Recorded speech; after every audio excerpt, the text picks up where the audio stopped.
Welcome everybody to Tradecast, being beamed to the world from the offices of Belia Trading here in Lima, Peru. My name is Manolo Delgado. I'm Belia Trading's marketing director, and it's my pleasure to be here. If you need any information from me, please go to my LinkedIn, but clearly I'm not important here.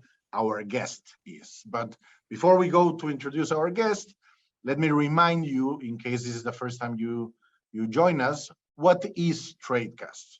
Tradecast is a series of interviews with top international executives in all areas related to international trade and international business. We will address issues such as, and I'll be very quick because I know attention is a very expensive commodity now. We will talk about things like product development, global sourcing, manufacturing, logistics, quality control, free trade zones, international trade law, shipping trade agreements. Porque no shipping trade agreements. Okay, corto ahí. So what is Tradecast? Tradecast is a series of interviews with top international executives in all areas related to international trade and business. We will address issues such as, and I'll be very quick because I know attention is an expensive commodity now, product development, global sourcing, manufacturing, logistics, quality control, free trade zones, international trade law, shipping, free trade agreements, WTO negotiations, entrepreneurship, and many, many more. Everything related to trade and international business. And to even make it more exciting, we have a real global panel of guests, and we will be speaking with guests, and I will go from east to west, from countries such as Japan, China, Hong Kong, Singapore, Vietnam, Sri Lanka, India, Turkey, Germany, Switzerland, Spain, Denmark, Brazil, USA, Barbados, Bolivia, Mexico, Colombia, Ecuador, and where I'm right now, Peru. Just to remind you of the structure of the show, we will first talk about the person, our guest, a bit about his life and his professional career. Then we will talk about the company that they represent and why they are here.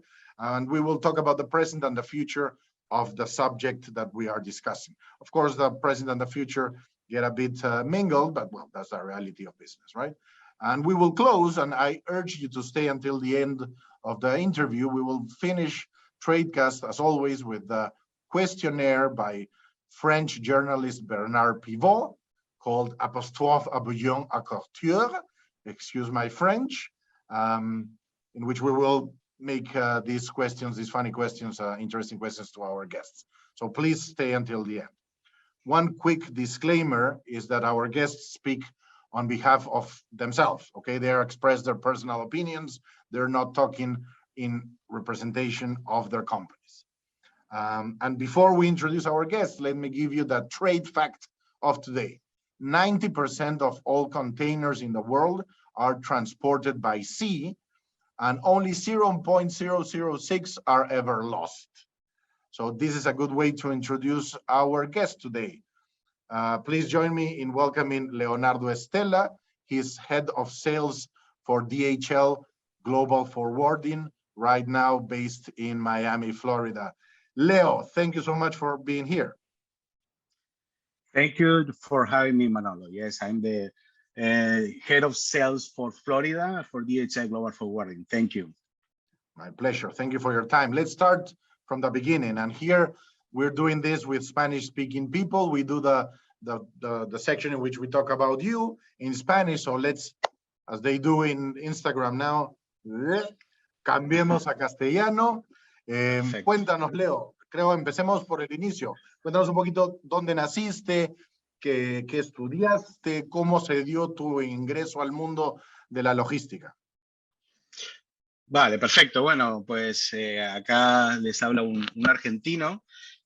Nací en Buenos Aires y bueno, es un poco curioso curioso y no curioso, ¿no? Porque la vida muchas veces te lleva hacia lugares que uno no pensaba, ¿no? En el año 2000 surge una posibilidad con mi familia de mudarnos a España, a Madrid. Yo entonces tenía 19 años y así un poco cambié de continente después de hacer la secundaria, estudiar estos primeros años de vida. Pues tengo mi juventud en Madrid. donde empieza mi primera conexión con el mundo laboral. Es trabajando pues en restaurantes y siendo camarero, como es en España, que es un trabajo muy digno allá, muy peculiar, ¿no? Muy de la gente, muy de entablar conversaciones, y así fue como comenzó mi conexión con el mundo logístico. Trabajaba en un sitio muy cercano a un polo o un sector una región donde se maneja mucho el tema de logística, que es cerca del aeropuerto, y así nació pues la oportunidad de empezar en logística, ¿no? Alguien vio... Literalmente hubo una razón geográfica. Estabas Exacto. cerca. Ok. Estar cerca, sí. Mira Por eso tú. te digo que a veces las coincidencias, la vida te va llevando solo hacia ciertos puertos, ¿no? Nunca mejor dicho. Y así comenzó un poco preguntándome, ¿sabes inglés? ¿Sabes, como dicen allá, ordenador o computación?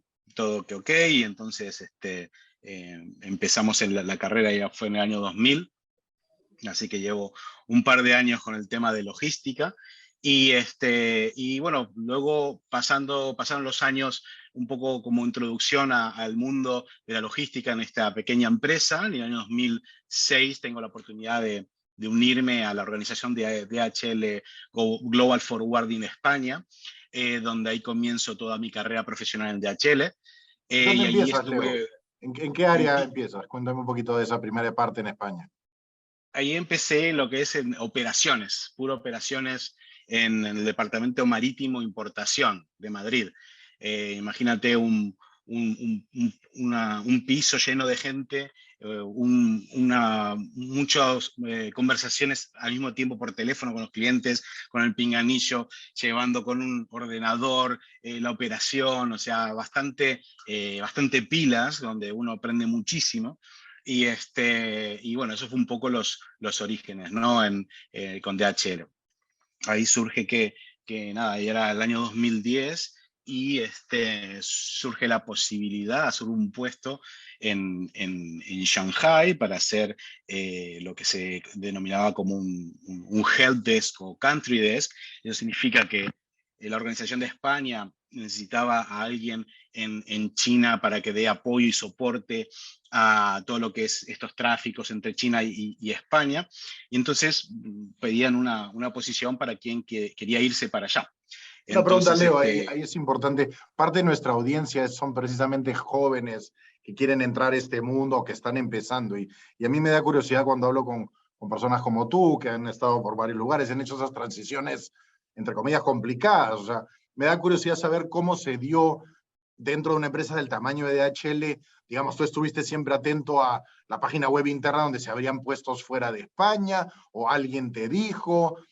¿Cómo se dio esa realidad para que tú pasaras de Madrid a Shanghai? Sí, eso es lo que tiene de ventaja una gran empresa como DHL, ¿no? Entonces, siempre hay puestos que se van abriendo a nivel global. Hay una página web donde tú miras ciertas posiciones y DHL es una empresa que tiene presencia en más de 200 países, ¿no? Entonces, siempre hay puestos. Obviamente que tienes que traer algo de ti que puedes aportar para esa posición, como para poder tener la oportunidad del encargado de selección que pueda tomarte en cuenta, ¿no? No es que digas, bueno, me gustaría trabajar en Hawái y vamos a buscar un sitio allá, ¿no? Sino que también uno tiene que traer algo a ese puesto y poder darle valor. Pero eso es lo bueno que tienen las multinacionales en sí, que tienen una gran oferta de puestos de trabajos y diferentes, y la idea es especializarte, ¿no? Más que nada con lo que comentabas con estos jóvenes y demás, una muy buena proyección de carrera es especializarse, poder manejar una especialidad, y con eso pues encuentras ese valor, ¿no? Entonces tú venías de Operaciones Madrid, leíste esta oportunidad. Me da curiosidad a ver, yo te conozco y estoy seguro que tengo muchas razones para piropearte y decir cosas buenas de ti, pero eso que dices tú sobre qué diferencial le aportabas tú para ir a Shanghai, porque claro, un argentino madrileño, a simple mirada tal vez no eras el candidato idóneo. ¿Qué crees que fue lo que hizo que ganaras esa posición? Mira, hay diferentes factores. Una era, tenía algo de experiencia con mi anterior empresa, con todo lo que era el mundo chino. Ya había tenido un cierta expertise. Y también tiene mucho que ver, por lo menos en ese momento, no había tanta gente que se atreviese a cambiar. Por eso es una especie de oportunidad nicho, ¿no? O sea, mucha gente tiene ese temor de salirse de su zona de confort, de irse a otro país que no se conoce en ese momento. Hoy por hoy todavía sigue siendo bastante desconocido, pero entonces en el año 2010 aún más, ¿no? Se iba a China y se pensaba que a dónde te ibas a ir, ¿no? O sea, entonces también tiene un factor de eso, de ver una oportunidad y de poder de apostar por algo, ¿no? Pero sí, yo creo que fueron las dos claves. Entonces, bueno, llegaste a China con esto del head, perdón, me quisiera como el country office, cuéntanos un poquito de esos años en China, que creo que fueron como 10, Mm. ¿no? ¿Cómo fue tu proceso allá laboral? Y Sí, tal vez si nos quieres contar un poco de la experiencia, un poco personal, porque no son tantas, estoy seguro que mucha de nuestra audiencia tiene curiosidad de cómo se vivía esa década en China, ¿no? Antes del COVID y todas las sí, otras cosas que han pasado. sí, sí, fue un poquito menos que una década, fueron aproximadamente 8 años. Siempre me gusta decir que fue como llegar en el momento justo en el lugar indicado, ¿no? O sea, estaban ocurriendo muchas cosas en esos años, en el año 2010, en Shanghai, se estaban preparando para lo que era la feria mundial, la feria universal que se suelen hacer cada tantos X años en diferentes lugares. Y en ese momento pues estaba la ciudad toda preparada para recibir mucha gente, y no solo eso, sino que también toda la China vivía, o Shanghai y China vivían un momento de transformación muy importante, tanto a nivel económico como también social, ¿no? O sea, todavía no había irrumpido todo lo que es la tecnología que hoy se lleva tanto en China. En aquellas primeras épocas tenías que sí o sí poder comunicarte algo en chino. Tú, Manuel, lo conoces muy bien. Ese es cómo manejarte en estos lugares, pero cuando llegué, pues era manejarte con Composite, que le pedías a un compañero que te ayude a una dirección, que te escriba, y luego tener esa aventura de intentar comunicarte. Pero bueno, siempre lo que tiene bueno los chinos, que no, aunque no muchos no hablen inglés, siempre tienen la predisposición de querer entender y querer ayudar, ¿no? Porque saben que tampoco el que está del otro lado tiene mucha idea de lo que está pasando, ¿no? En general se vive un ambiente así. Luego ha cambiado muchísimo, luego llegaron los smartphones, las aplicaciones, y la verdad que todo fue bastante más sencillo que en aquellas épocas. Conozco gente que estaba incluso antes, en los 90, en los 2000, en los 80, y totalmente diferente, ¿no? Cada década ha tenido su diferenciación en China, y hoy por hoy, bueno, hasta lo que tenemos hoy Hoy, que eh, se vive hoy no tiene nada que ver lo que yo vivía entonces, ¿no? Hoy ni hablar, es verdad, hoy día es otro planeta. Bueno, tal vez toquemos eso en otro momento. Me da curiosidad, Leo, en estos 8 años, cuéntanos un poquito, eh, más bien profesionalmente, ¿qué hiciste en esos 8 años? Si estabas, lo que creo que me da curiosidad y a la gente le gustaría entender es, dentro de lo que hacías, ¿qué era lo más desafiante por el hecho de estar dentro de la bestia que implica China? ¿No? Lo digo con respeto y Ujú. en buena onda, porque creo que Sí, nosotros, sí. los que hemos trabajado por ahí, sabemos que hay cosas que funcionan realmente de maravilla y otros países deberían imitar. Entonces, cuéntanos en esos 8 años, ¿qué hiciste dentro de DHL y qué fue Mm, un poco las cosas que más te costaron y que más te dieron mm. gusto conseguir, por decirlo así?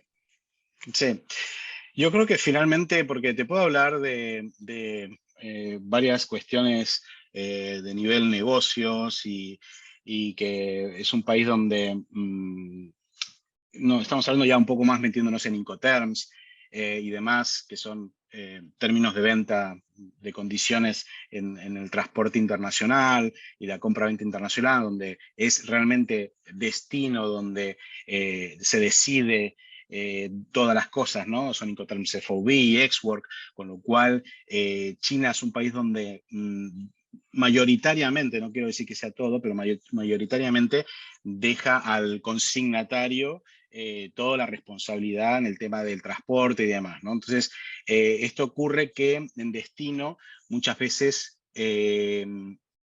no comprenda realmente qué es lo que está sucediendo desde que la mercancía está en fábrica hasta que llega a un puerto, un aeropuerto, ¿no?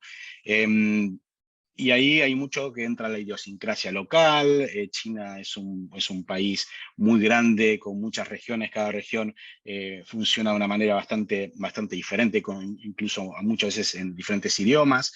Con lo cual que creo que el mayor, o como para resumir, qué me he dedicado esos últimos, esos años allá en China, es un poco a hacer un puente, una especie de translate, ¿no? Un poco qué es las necesidades de uno con las necesidades de otro y poder ser ese interlocutor como para que funcionen las cosas, como para que las necesidades de uno se puedan traducir y se puedan entender.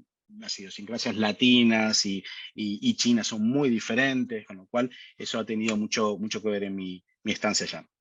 Porque tus geografías, tú veías tráfico China, Latinoamérica, China, las Américas, Asia, las Américas, costa este, costa oeste, estas terminologías que usan ustedes en logística. Oficialmente, digamos, ¿cuál eran tus geografías de Sí, trabajo? ahí yo me adelanté ya un par de años y en esos 8 años te he condensado un par de cosas que pasaron. Al principio trabajaba para España y Portugal en China, que puedo decir lo mismo, no hay mucho cambio en las idiosincrasias y un poco ese interlocutor o ese intermediario, ¿no? O facilitador, diría yo mejor, entre estas organizaciones o entre estos países. Y luego a los 4 o 5 años cambié de posición de que se llama un country desk o un help desk inclusive se llamaba, haciendo de todo, implementaciones, recibiendo clientes que venían del exterior, yendo a visitar proveedores para el tema de transporte, ¿no? Luego cambio a otro puesto que se llama Trailhead Manager. Entonces, como Trailhead Manager, empiezo ya a trabajar en vez de la organización de España y Portugal, me cambio la camiseta y empiezo a trabajar para la región de la que llamamos nosotros Spanish Speaking South America, SSA o SSA. Entonces es todo Sudamérica excepto Brasil y empiezo a trabajar directamente para esta organización basado en China. Entonces ahí sí que empiezo a cubrir, dejo lo que es la parte de España y Portugal para cubrir Latinoamérica en este caso me expando hacia Pacífico, no solamente China, para cubrir todos estos mega continentes, ¿no? Que hay tanta diversidad ahí. Creo que es un buen momento, Leo, para antes de que nos cuentes un poco el cambio a Estados Unidos, que hagamos una bisagra y hablar un poquito de DHL y de ahí entrar a lo que estás haciendo ahora, que es justamente lo que me interesa hablar de presente y futuro. Así que voy a ser muy millennial y voy a hacer now in English. So Leo, let's talk a bit just briefly, because I think most people that are watching us know at least something about DHL, but maybe you can give us a brief talking points or bullet points of DHL, 5 minutes just to get to under, maybe people know just the part that they deal with, or they've heard you received a parcel at home by DHL, but a lot of people don't know the scope of this massive company and the difference of global forwarding versus DGF or something. Kind of please let us know, explain a bit of the monster that is DHL, please. Of course, yeah, thank you, Manolo. Well, DHL, what it has is like a plenty of history, right? You will have to say the mother company is the Deutsche Post. So the Deutsche Post is the German post, already have 5 centuries of history. It started 2 years earlier than Columbus arrived America, just to give you an idea. So it has a little bit. Yes, yes. So Deutsche Post, in the career, started to acquire different companies and started to be this global, massive logistic company covering, more than 220 countries, more than almost 600,000 employees. So it has different divisions. One is the German Post, of course. Then there's a division of e-commerce, another one for supply chain, another one that is the most famous one, that is the parcels, the DHL Express. And then we have our division that is the DHL Global Forwarding. Forwarding is a specific logistics more involving in import, export, custom clearance, warehousing, but it's mostly about air freight, ocean freight, all regarding logistics, no? And that comes, the history of that division itself is also very curious. Before becoming DHL Global Forwarding was DANZAS, and DANZAS was a lieutenant from Napoleon. He was in charge of the logistics. So it started back in 1815. So a lot of history also there. So that's how we started in Europe and expanded DANZAS all over the world, and it was acquired, if not mistaken, in 1999. I have some notes here, 1999, yes. And then, as I mentioned, right, it's a global logistics, but or basically what we are aiming, we have, you know, one of the differentiation it makes DHL so good, let's say, is the, you know, a common strategy within all these, you know, in the end, it's a network of people. I like to say we are a family, a yellow family because of our logo, and you know, having a common strategy, clear common strategy, and a network is what it makes a difference. Right?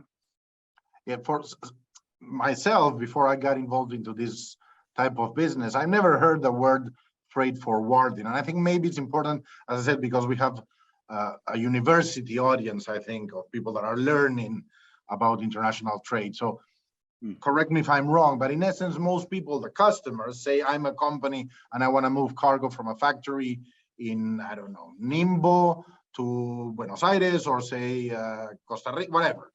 I would not, most people imagine trade and they think big boats with containers, but those are the shipping companies. Basically, your job in forwarding is to have that relation with the clients, and then it's your job as a forwarder to put these containers in wherever it's available in the shipping companies. You relate to the shipping company. You're the middle between me, the final receiver of the container, let's say, and the shipping companies and the factories, of course, because you have to move the cargo from the factories to the ports to be loaded. Is that a fair explanation, Leo, or am I missing something? Yeah, it's a fair explanation. I would say it goes beyond that in terms of, yes, you could be in a moment like a middleman between somebody that needs to ship cargo and somebody that has space. That is it's a shipping line. But the fact that having a global scale, you're looking also into solutions, right? It's not only what happens between the port to port, right? What is going on in the sea. There's many shipping lines competing each other, etc., etc. You're looking to bring some value to the customer. You're looking into learning where are the logistics needs, what are the possible solutions, right? You are a professional. You are dedicated to seeing these movements, to see, to many times, you know, learning from mistakes too. You grow and you are able to have a portfolio of solutions. You're hearing common needs and looking to connect, right? We say in our company, connecting people and improving lives. I think it is a real fact, no? So that's something that you are always aiming to do, and this is what really distinguishes yourself from other alternatives. Good, and this is a good way, Leo, to transition into what I would like to talk for the next, say, 15, 20 minutes. One of your solutions, and you are quite a character and you're quite unique in something. And I really value this because I remember you talking about this, I think, I remember exactly the year, but we spoke about this thing that you were creating when we would meet in Shanghai a couple of times per year. And you are the creator of something, a product, a service, I don't know exactly how to frame it, for such a big company as DHL. So let's go into your product, which I know is called MMX, which I translate easier in the company as multimodal.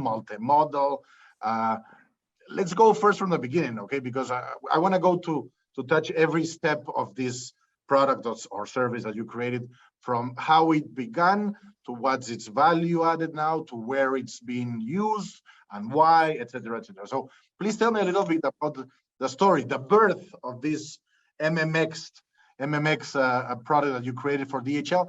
And not only how did you start creating it, but how did you sell it to the company? Because I think everybody can benefit from your experience in how to bring innovation to such a big company as DHL. How was that process like, please? Thank you, Manolo. Yeah, that's a quite a story, right? When I started mentioning my career and how evolve. Sometimes life itself takes you and directs you where you have to go, and this is the case for the MEX or MMX or Multimodal Express. We have a couple of names for it.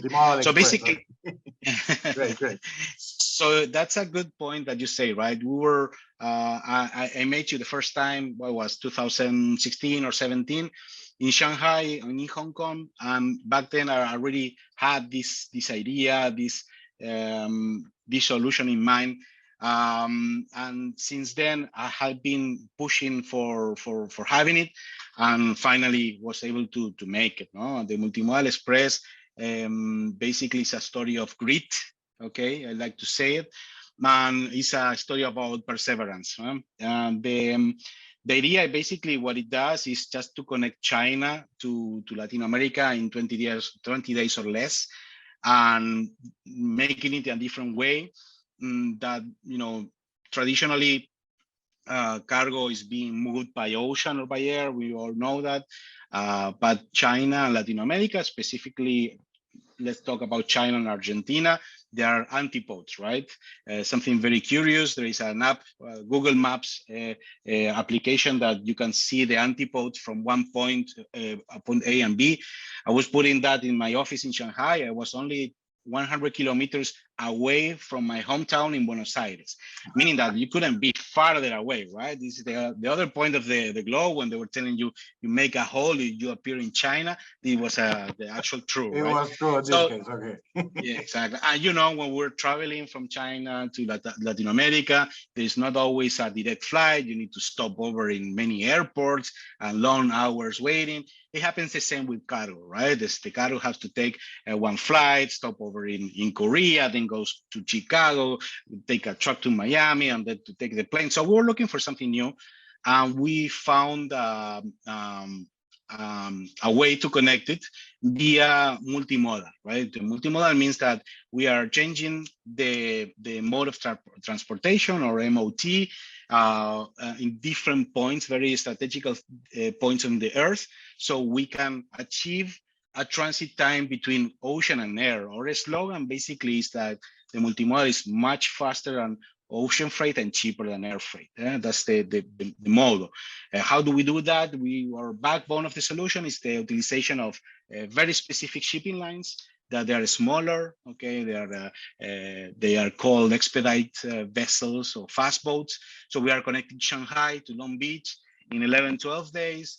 We have there like an in-house secret recipe there to make a very quick turnovers from the ocean to the team drivers, that they made 3,500 kilometers from Long Beach to Miami in 3 days.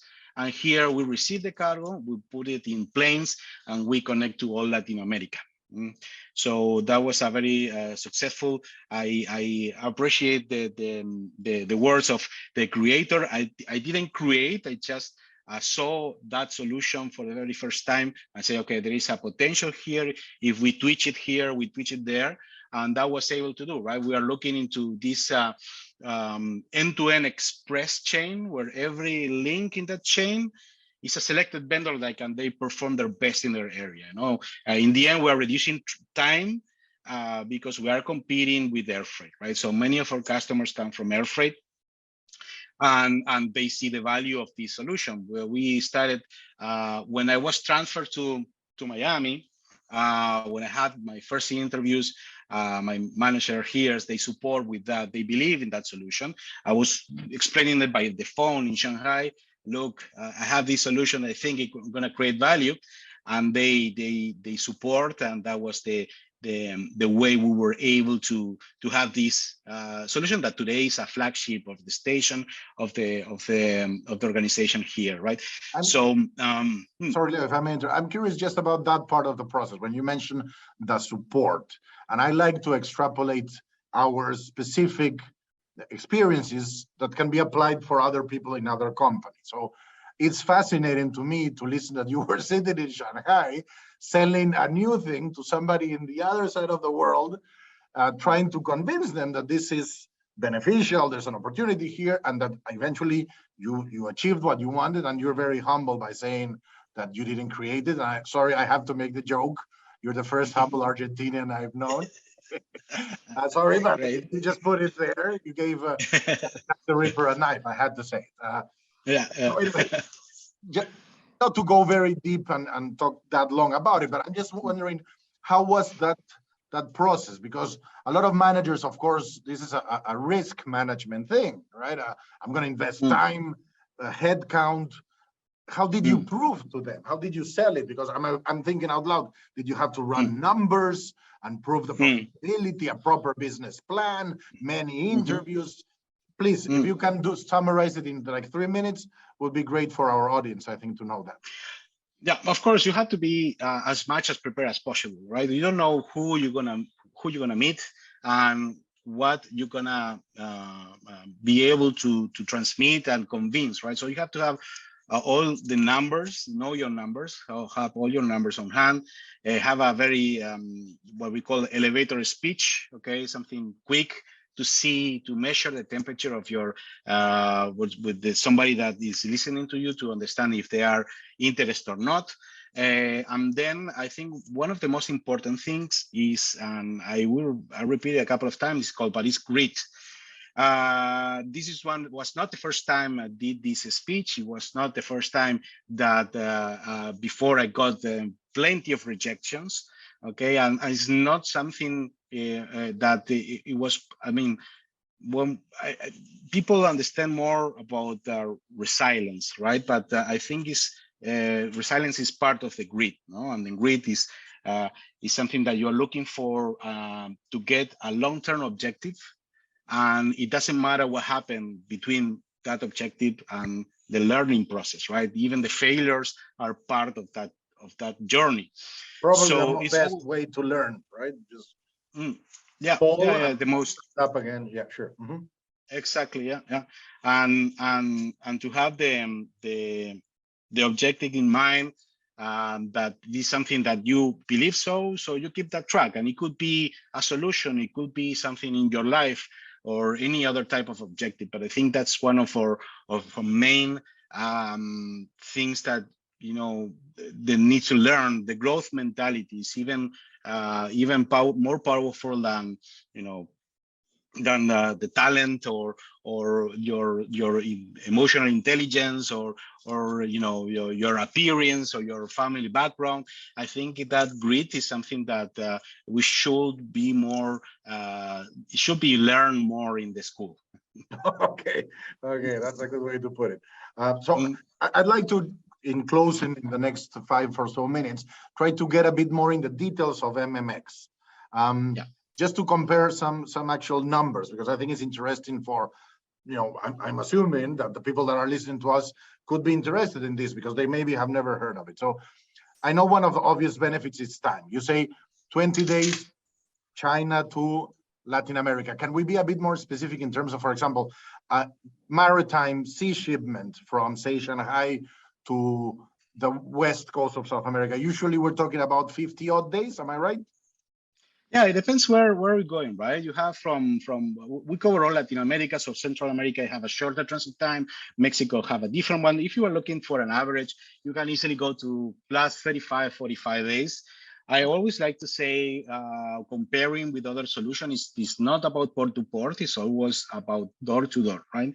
So our solution is not involving only what it takes from one port to the next, is what it takes also the network or the solution that you put between the shipper location to the port, and then all the way from the airport to the final destination, right? So in the end, you are putting all that together. So you are talking about, yes, plus 45, you have today, we're talking about the November 2022, there's congestion in Manzanillo, there is congestion in Manaus, so you have more than 60 days transit times and stuff like that, you know, is cyclical. We're having, that is the post-COVID era, right? So there are multi-factors going on at the same time around the globe. We have zero COVID policy. So this disrupt the supply chains, right? So aiming on that is where multimodal really make an effect, because it's very much more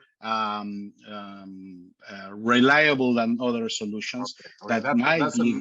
That's a major thing, yeah, because you mentioned it's impossible nowadays to not mention COVID, right? But one of the things that COVID did in terms of supply chains is massive disruption, especially in sea shipments, right? The congestions that we saw, tens of 20s boats, vessels parked outside Long Beach, et cetera, et cetera. So it's a combination of time, cost, but security. I didn't have in my mind the idea of reliability that you mentioned. You're avoiding potential risks at port because you're arriving in Latin America by plane. That's one of the unique selling points of your proposal, basically, right?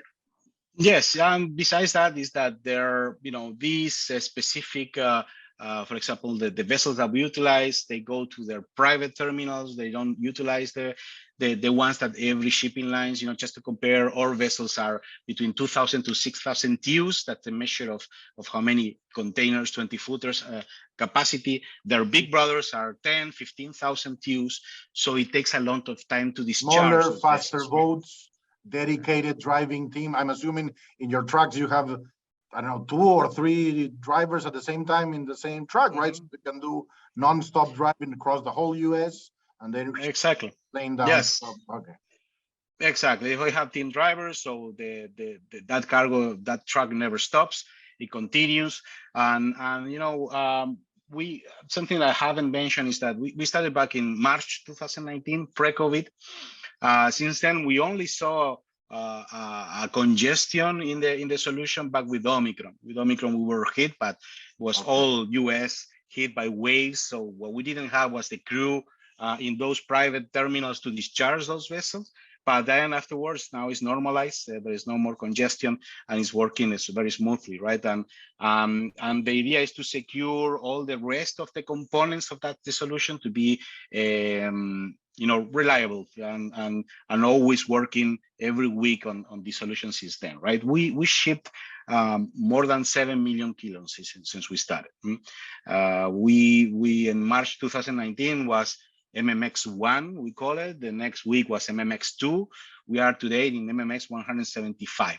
That was 175 weeks of MMEX that we learned a lot of things. We were able to build up a strong know-how, and the know-how, it comes from mistakes again, right? We learn from mistakes, we learn from what is required in the customs at destinations, weight discrepancies, labeling, and all this stuff that makes the real difference, right? If people really knew how sometimes nerve-wracking is to move things from one side of, you know, people are just go and they buy it in a shop and think it's magically there.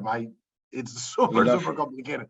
One thing that is interesting in closing, Leo, is who were your early adopters to this?